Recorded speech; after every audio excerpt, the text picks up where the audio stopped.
नमस्कार, कैसे हैं आप लोग। आज स्वतंत्रता संग्राम की सीरीज को आगे बढ़ाते हैं। गांधी जी के क्षेत्रीय आंदोलन हम लोगों ने पढ़ लिए थे 1917 से 18। सबसे पहले चंपारण आंदोलन, फिर अहमदाबाद मिल मजदूर आंदोलन, फिर खेड़ा किसान आंदोलन। तीनों में गांधी जी को एक लोकप्रियता मिली। उसके बाद आपने पढ़ा था रॉबर्ट एक्ट, एक काला कानून जिसका भारत में जगह जगह विरोध हुआ, तो ये हमारे स्वतंत्रता के अधिकार का सरासर उल्लंघन था। इसके विरोध में एक घटना घट गई जिसको हम जलियांवाला बाग इवेंट बोलते हैं।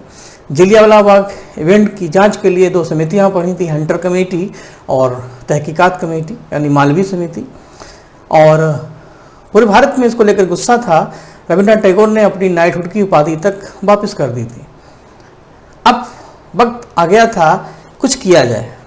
अब उस कुछ किए जाने का ही नाम है खिलाफत आंदोलन।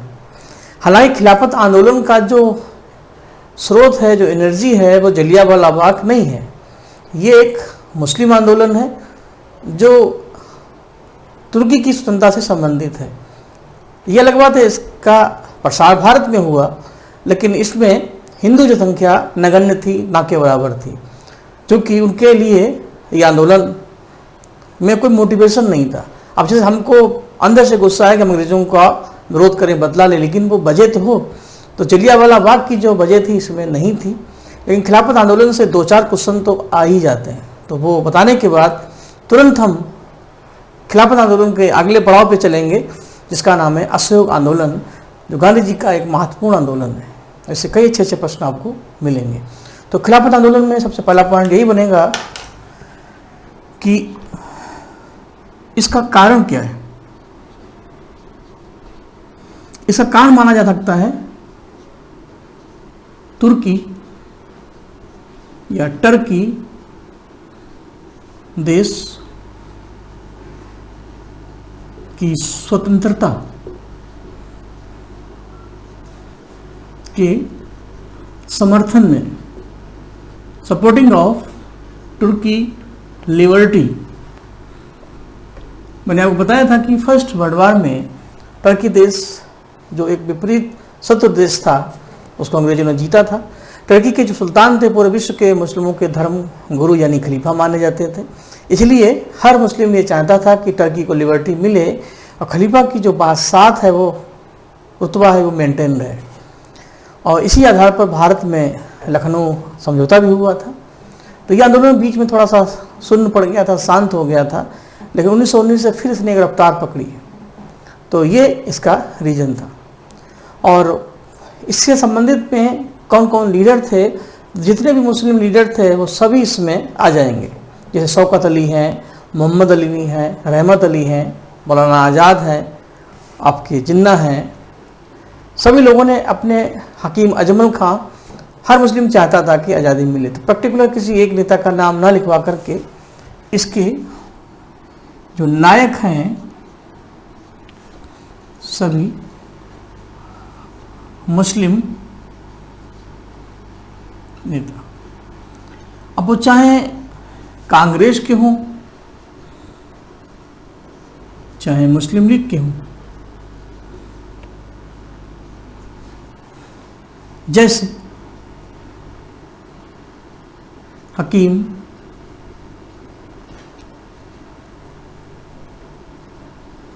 अजमल खां,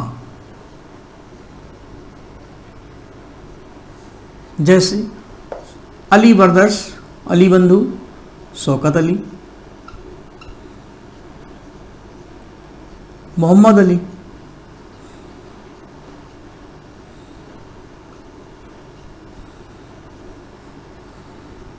मौलाना आज़ाद कांग्रेस के थे, लेकिन उन्होंने भी समर्थन किया।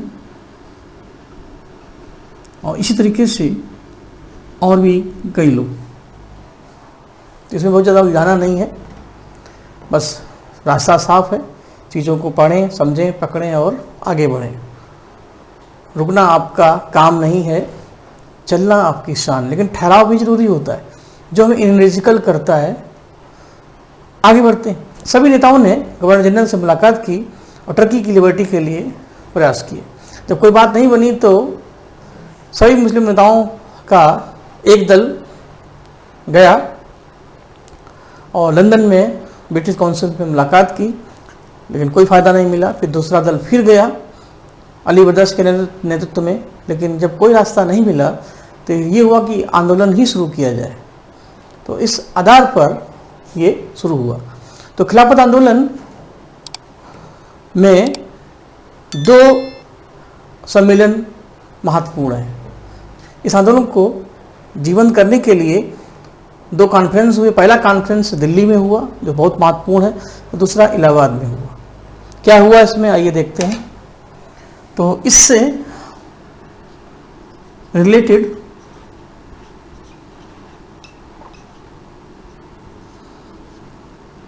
कॉन्फ्रेंस सम्मेलन,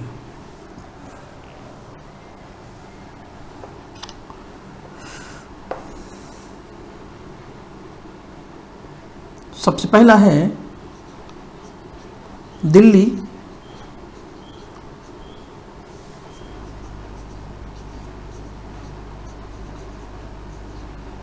खिलाफत कॉन्फ्रेंस।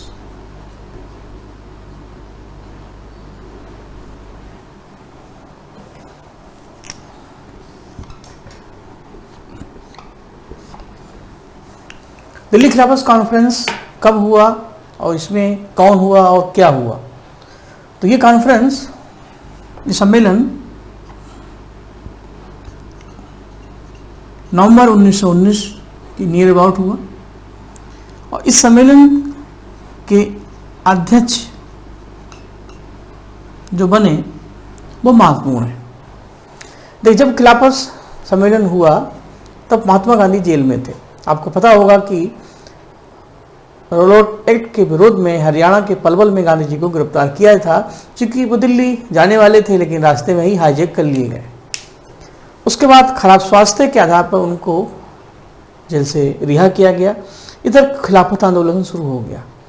तो हिंदू मुस्लिम की एकता के लिए और मुस्लिमों की समस्या को अपनी समस्या समझने के लिए गांधी जी चाहते थे कि ऐसे खराब वक्त में मुस्लिम भाइयों का साथ देना हमारी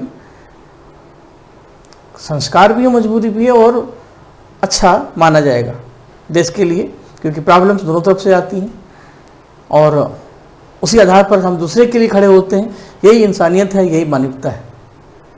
अपने लिए जिए तो क्या जिए, दिल तो जी जमाने के लिए। गांधी जी की विचारधारा जो थी उसमें ह्यूमनिज्म, मानवतावाद ज़्यादा था। सर्वे भवन्तु सुखिनः सर्वे सन्तु निरामया, ये हम लोगों की संस्कृति है, हमारी कल्चर है, यही हमारे संस्कार है। तो गांधी जी दिल्ली पहुंचे।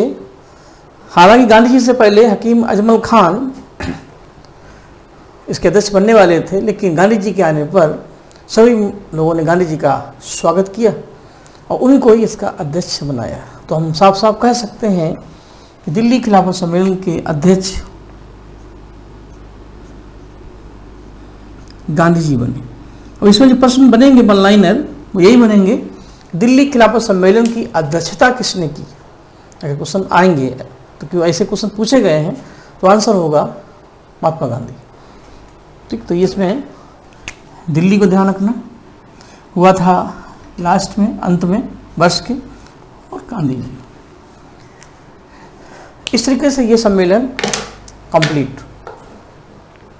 गांधी जी ने इसमें जज किया कि आंदोलन में एक बहुत बड़ी खामी ये है कि नंबर ऑफ पर्सन कम है, और आंदोलन एक मुस्लिम आंदोलन ना बन के रह जाए, कि उसका जो टैग है वो है खिलाफत, और हर व्यक्ति के अंदर गुस्सा भरा है, बदला लेना चाहता है, लेकिन सही प्लेटफॉर्म नहीं मिल पा रहा है। और इस समय ज़रूरी था हम हिंदू हों, चाहे मुस्लिम हों, अमीर हों, चाहे गरीब हों, बच्चे हों, चाहे महिलाएं हों, सब अंग्रेज़ों के विरुद्ध एकजुट हो जाए, और जब ये होगा तभी हमारी विजय होगी। तो अगला सम्मेलन इलाहाबाद में होने वाला था। अध्यक्ष कौन है महत्वपूर्ण ये नहीं है, हम बताएंगे भी नहीं, लेकिन इलाहाबाद सम्मेलन जब जून 1920 के आसपास हुआ तब उसमें गांधी जी ने सुझाव दिया कि अब वक्त आ गया है, खिलाफत के स्थान पर हमें असहयोग का प्रयोग करना पड़ेगा। असहयोग एक अस्त्र के समान है, एक हथियार के समान है। हम विदेशी चीज़ों का बायकॉट करें, जैसे हमने स्वदेशी आंदोलन में किया था, और अपनी चीज़ों को प्रोडक्ट करें, बनाएं, हम आत्मनिर्भर बने, और ये करेंगे और इससे फ़ायदा ये होगा कि अंग्रेज तिरमिला जाएंगे और जनता इसी माध्यम से एक हो जाएगी। तो इलाहाबाद खिलाफत सम्मेलन इसलिए फेमस है।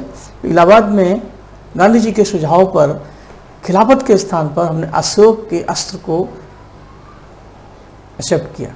और हम ये भी कह सकते हैं कि इसी के बाद अशोक आंदोलन की नींव भी पड़ जाती है। ठीक, तो अगला सम्मेलन होगा इलाहाबाद खिलाफत कॉन्फ्रेंस।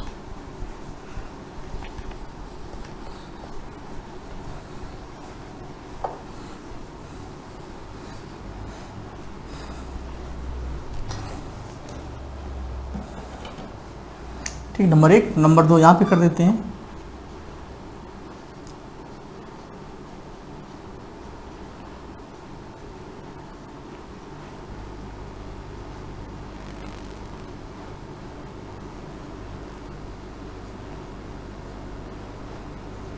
इलाहाबाद कॉन्फ्रेंस।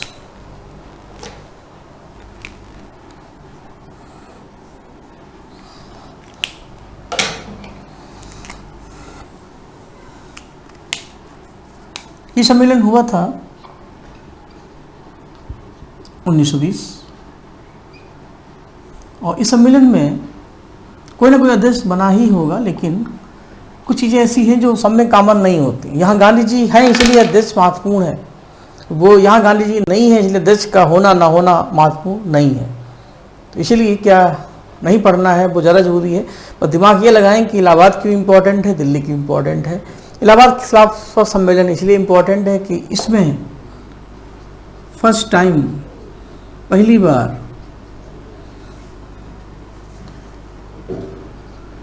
खिलाफत के स्थान पर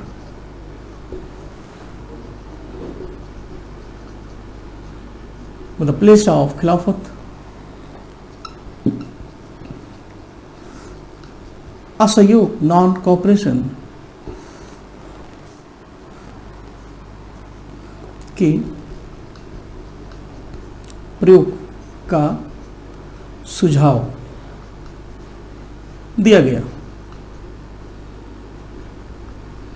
first time suggestion of non cooperation in the place of खिलाफत, किसके द्वारा? महात्मा गांधी के द्वारा। वही गांधी जी। तो हमारा मेन उद्देश्य ये रहता है कि जो पॉइंट्स हैं वो निकल आए और गाथा लिखवाई ना पड़े, तो टू द पॉइंट में इसको आप समझें। तो सजेशन ऑफ महात्मा गांधी खिलाफत सम्मेलन में, इलाहाबाद के खिलाफत सम्मेलन में गांधी ने यही कहा कि अब वक्त आ गया है कि हम, बोतल वही रहे बस ऊपर का रेपर चेंज कर दो, फ्लेवर वही रहे केवल टाइटल चेंज कर दो, चैनल बदलना है पिक्चर वही रहेगी। तो अब देखते हैं कौन सहयोग नहीं करता है। हिंदू भी करेंगे, मुस्लिम भी करेंगे, क्योंकि अब खिलाफत जैसा वर्ड्स ही नहीं रहा। अब ये सबका आंदोलन है, जन आंदोलन है।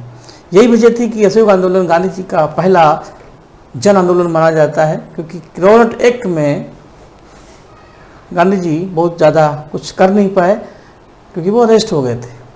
तो असहयोग आंदोलन गांधी का पहला राष्ट्रीय जन आंदोलन कहलाता है, जो बड़े स्तर पे चला और एक लंबी पारी गांधी ने खेली राजनीति की।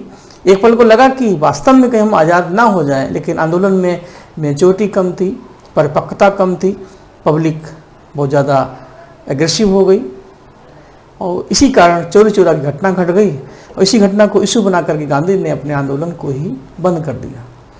तो अब इसमें क्वेश्चन क्या आ सकते हैं? इलाहाबाद सम्मेलन, किस खिलाफत सम्मेलन में अशोक आंदोलन को स्वीकार किया गया, अशोक के शस्त्र का प्रयोग किया गया। तो अशोक आंदोलन की जो नींव पड़ती है वो इलाहाबाद से, तो इलाहाबाद अशोक के लिए जाना जाएगा और दिल्ली गांधी जी की अध्यक्षता के लिए जाना जाएगा। बाकी खिलाफत आंदोलन में छोटी छोटी बातें और भी हैं, लेकिन पढ़ाते समय हमें ये ध्यान रखना होता है कि क्या देना है क्या नहीं देना है। बाकी आप जब विस्तार से पुस्तकें पढ़ेंगे तो हो सकता है कुछ चीज़ें आपको और मिलें, तो आप अपने नोट्स में उनको भी ऐड कर सकते हैं। हाँ, हम सबको लेके चलेंगे तो क्या छोड़ना है क्या नहीं छोड़ना है, तो ये वही सब हो जाएगा। तो ज़रूरी है हम ट्रैक पर एग्ज़ाम ओरिएंटेड ही पढ़ें तो इसी आधार पर अब हमें आगे बढ़ना होगा।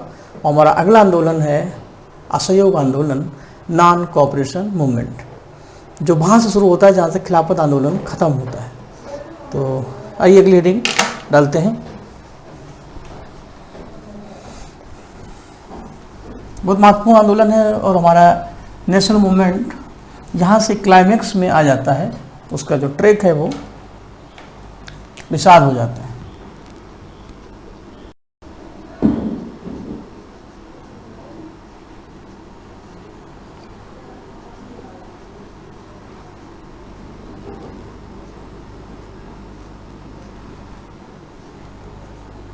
यह आंदोलन 1920 से चलेगा और 1922 तक जाएगा। बड़ा आंदोलन है तो इसके लिए हमें अगले वीडियो तक का इंतजार भी करना पड़ेगा, क्योंकि एक राष्ट्रीय आंदोलन है। लेकिन उसमें जितने भी क्वेश्चन बन सकते हैं मेरे हिसाब से वो सारे हम लाने की कोशिश करेंगे। तो समझते भी चलिए और मेन बिंदुओं को मेरे साथ शेयर भी करते चलिए, लिखते भी चलिए। कॉपी पेन साथ में लेके बैठा करें जब भी क्लास अटेंड करें। बिल्कुल वही फीलिंग है जो आप ऑफलाइन की होती है, क्योंकि हम ऑफलाइन ही पढ़ा रहे हैं। बस अंतर है कि अब एजुकेशन ऑन व्हीकल्स है, आपको कोचिंग के लिए आना पड़ता था, हम आ गए। जैसे वो आपका एक बॉडीगार्ड होता है, अभी हाल ही में आयुष्मान वो कौन सा ऐप्स था जो मोबाइल में हम डाउनलोड करते थे, तो उसी तरीके से आज टीचिंग ऑन व्हीकल्स है। तो थोड़ा सा इजी भी है, आपका समय भी बचेगा। लेकिन ये सुनते अगर रहेंगे तो चीज़ें भूल जाएंगे, तो लिखते रहेंगे तो ये चीज़ें आपके पास आ जाएंगी, आप उसमें कुछ ऐड भी कर सकते हैं। तो इस आधार पर इसको करें, क्योंकि अलग अलग बुक्स में डेट्स को लेकर के, पॉइंट को लेकर थोड़ा सा चेंज हो सकता है। तो इस तरीके से कोई डाउट भी अगर है तो आप उसको मेंशन कर सकते हैं और व्हाट्सएप के माध्यम से आप मैसेज छोड़ सकते हैं। तो हम जहाँ भी कुछ प्रॉब्लम्स है उसको सॉल्व भी करेंगे, लेकिन वो तभी हो पाएगा जब आप चीज़ों को उसी तरीके से ऐड करेंगे। बात करते हैं नॉन कोऑपरेशन मूवमेंट, असहयोग आंदोलन। तो कब से कब तक हुआ और इस आंदोलन की कौन कौन सी मेन बातें हैं, क्या ऐसा है जो इसमें खास है। ये मूवी के समान समझिए इसको। तो इसकी स्टोरी क्या है, इसमें कौन कौन सी इवेंट्स हैं जो दूसरी इवेंट से अलग हैं। जैसे एक तरफ हम असहयोग आंदोलन रखें और एक तरफ भारत छोड़ो आंदोलन रखें, क्विट इंडिया मूवमेंट, दोनों में अंतर क्या है। करेक्टर दोनों में वही हैं, इधर भी गांधी हैं उधर भी गांधी हैं। जैसे अमिताभ बच्चन कभी खुशी कभी गम में भी रहते हैं, अग्निपथ में भी रहते हैं, लेकिन स्टोरी दोनों की अलग है। कर्ण जौहर ने दोनों को पिक्चराइज किया। यहाँ भी यही चीज़, गांधी जी दोनों के महानायक हैं, जैसे महानायक अमिताभ बच्चन है। स्टोरी अलग है, क्लाइमेक्स अलग है, फीलिंग अलग है, प्रेजेंटेशन भी अलग है। तो असहयोग आंदोलन की मेन इवेंट क्या है और सविनय अवज्ञा आंदोलन अभी बीच में आना बाकी है। तो सबसे पहला पॉइंट, अब इसका रीजन क्या है ये लिखवाने की जरूरत ही नहीं, दिमाग में आपके होगा। इसका एक नहीं कई रीजन थे, अंदर कोट के बदले की भावना भरी थी। एक तो रोड एक्ट, जलियांवाला बाग, फिर खिलाफत का मुद्दा, फिर बाकी जो समस्याएं जो पहले से चली आ रही थी, किसानों की, मजदूरों की और किसानों अंग्रेजों के टार्चर की जो हड़प नीति थी। हर व्यक्ति अंदर से मतलब तैयारी बैठा था, मौका मिल गया और चौका हमने मारा। तो सबसे पहला पॉइंट यही बनेगा, इसकी अवधि क्या है, ड्यूरेशन क्या है, यानी ये कब से कब तक चला। हालांकि हमने 20 से 22 लिखा है, लेकिन अगर डेट वाइज पूछ दिया गया तो आप फंस जाएंगे। 1 अगस्त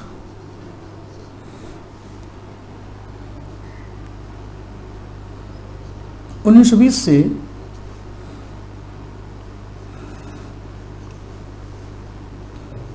12 फरवरी 1922, ये इसकी टाइमिंग है।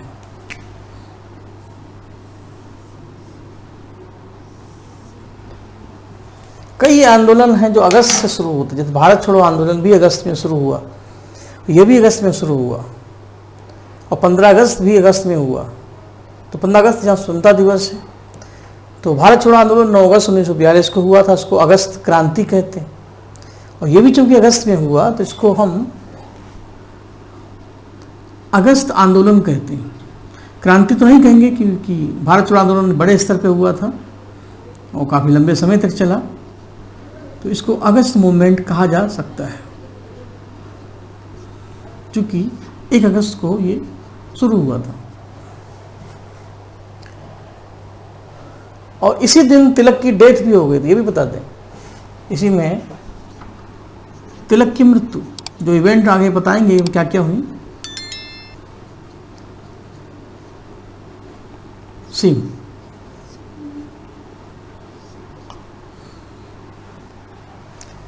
और तिलक की डेथ का होना और आंदोलन का शुरू करना, ये टर्निंग पॉइंट था।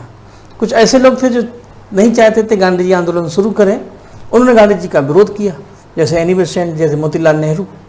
उन्होंने कहा कि तिलक का जाना एक अपशगुन है, तो गांधी जी को अभी भी समझ जाना चाहिए कि अभी सही मौका नहीं है आंदोलन को शुरू करने का। तिलक का जाना एक शुभ संकेत नहीं है, लेकिन गांधी जी ने अपने तरीके से इसको चलाया, सफल भी हुए, लेकिन कमियां होती हैं, लेकिन किया गया और परिणाम तो बाद में पता चलते हैं, लेकिन कर्म तो करना ही पड़ता है। अब आते हैं आंदोलन क्लोज जो हुआ उसके पीछे की कहानी क्या है। 12 फरवरी को उत्तर प्रदेश के गोरखपुर में चौरी चौरा एक स्थान है जहाँ पर एक कांड हुआ था। चौरी चौरा की इवेंट 5 फरवरी को, इसी आधार पर गांधी जी ने अपना आंदोलन बंद किया। बंद करने के लिए 12 फरवरी को बारदोली में एक बैठक की, जो गुजरात में है, उसी को बारदोली प्रस्ताव कहते हैं। तो बारदोली प्रस्ताव के आधार पर कांग्रेस समिति के सभी सदस्यों ने तय किया कि चौरी चौरा घटना के आधार पर क्यों ना इस आंदोलन को हम बंद ही कर दें। बंद करने का भी विरोध हुआ और उसका रिएक्शन इतना तगड़ा था। आगे क्या हुआ ये कल तक आपको क्लियर हो जाएगा, यानी अगले क्लास तक। तो ये जो टाइमिंग है इतिहास में क्या है, डेट्स, इवेंट जितना बार बार सुनेंगे, लिखेंगे, समझेंगे, ये अपने आप धीरे धीरे तैयार हो जाएंगे। इसलिए हमारी कोशिश यही है कि जो भी चीज़ें छुपी हैं साइलेंट, उनको भी उकेर दिया जाए। जैसे 12 फरवरी ये जो टाइमिंग है, इसको बोलते हैं बारदोली प्रस्ताव, बारदोली प्रपोजल या बारदोली मीटिंग, बैठक। ये जो डेट है वो बारदोली की है और इसी बैठक के आधार पर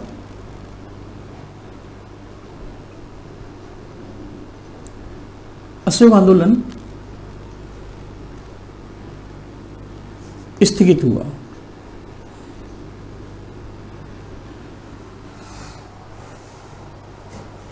बारदोली की घटना।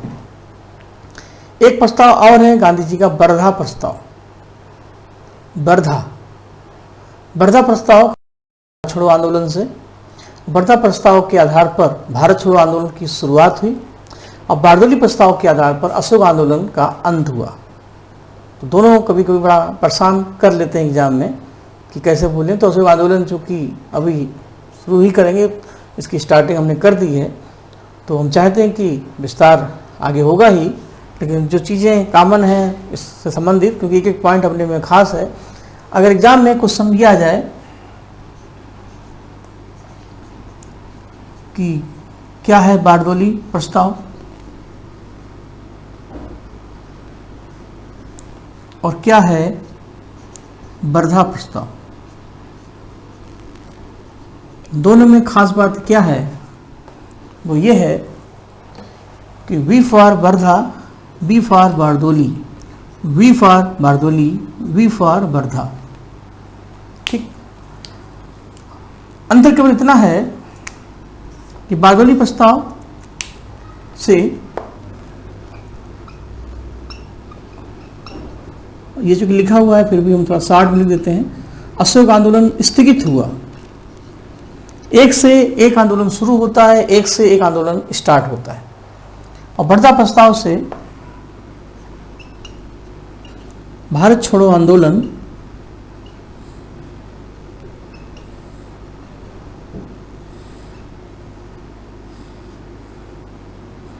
को स्वीकृति मिलती है, मंजूरी मिलती है।